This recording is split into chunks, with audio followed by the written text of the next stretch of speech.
I'm Michael Halloran. I'm the chairman and CEO and founder of NES Financial.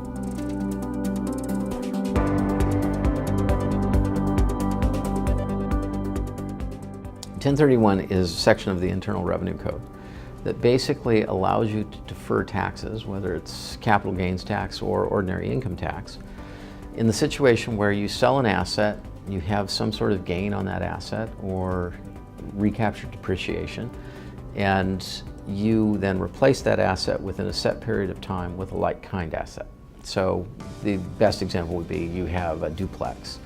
You own it for investment purposes, you sell it, it has a nice gain on it. You don't want to necessarily pay the capital gains tax. You want to continue to reinvest in real estate. You roll that money and the proceeds from that sale into a like-kind property.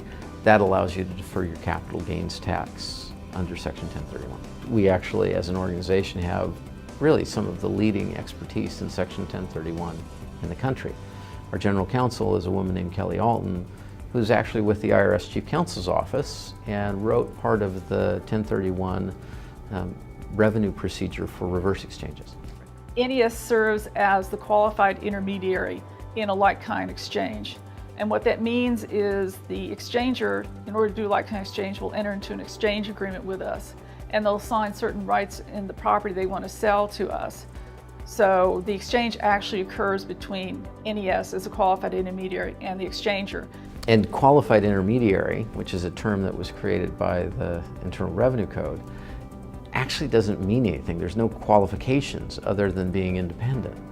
And that's where the problems existed in the sector, because it's not regulated. There aren't requirements for somebody to go in and become a qualified intermediary. And so what we did is we basically changed it. We established some best practices. We made sure that monies were only held in banks, that 1031 exchanger always had visibility of their funds. They knew where they were held. They knew they were in a 100% liquid depository account. They knew all of the processes that were involved. And we actually, as an organization, have really some of the leading expertise in Section 1031 in the country. We certainly have a lot of experience here. We have 3 dedicated attorneys, all of whom have a lot of experience in 1031 exchanges. And equally important, we have a client services team that has been doing 1031 exchanges for over 20 years. We work for some very large clients and more Fortune 500 clients than any other QI in the industry, and that we process over $85 billion through our systems annually, and that is a lot of exchanges.